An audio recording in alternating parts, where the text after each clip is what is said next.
علی جب خانہ کعبہ میں آیا تو مولود حرم کہلایا. دیکھیں آپ مقام بدلیں گے، فضیلت کہیں نہیں بدلے گی. علی خانہ کعبہ میں آیا مولود حرم کہلایا. آغوش رسالت میں آیا نور رسول کہلایا. زبان رسالت چوسی لحم کا لحمی کی مصداق کہلایا. لحم کا لحمی کی مصداق کہلایا. بستر رسول پر سویا مرضات اللہ کہلایا. دعوت ذوالعشیرہ میں آیا شاہد وجود رسالت کہلایا.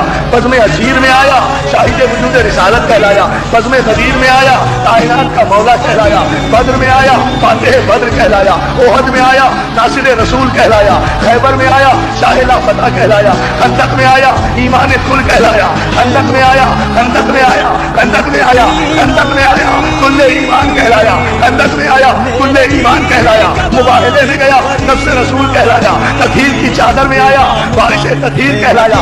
ممبر پر آیا خطیب ممبر سلونی کہلایا. ممبر پر آیا خطیب ممبر سلونی کہلایا. قرآن پڑھا نقطۂ بائے بسم اللہ کہلایا. محراب میں آیا محراب میں آیا محراب عبادت میں آیا تو محراب عبادت میں آیا امام دو جہاں کہلایا. حالت رکوع میں انگوٹھی دی تو شاہ انما کہلایا.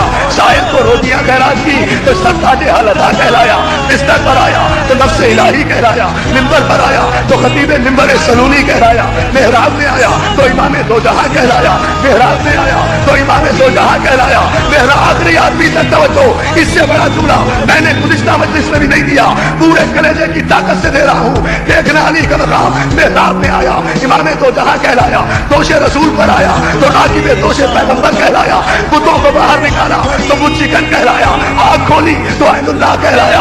آگ اٹھایا تو ید اللہ کہلایا. چہرہ دکھایا تو وجہ اللہ کہلایا. گفتگو کی تو لسان اللہ کہلایا. گفتگو کی تو لسان اللہ کہلایا. تخت پر آیا تو امیر المومنین کہلایا. تخت ٹھکرا کر خاک پر بیٹھا تو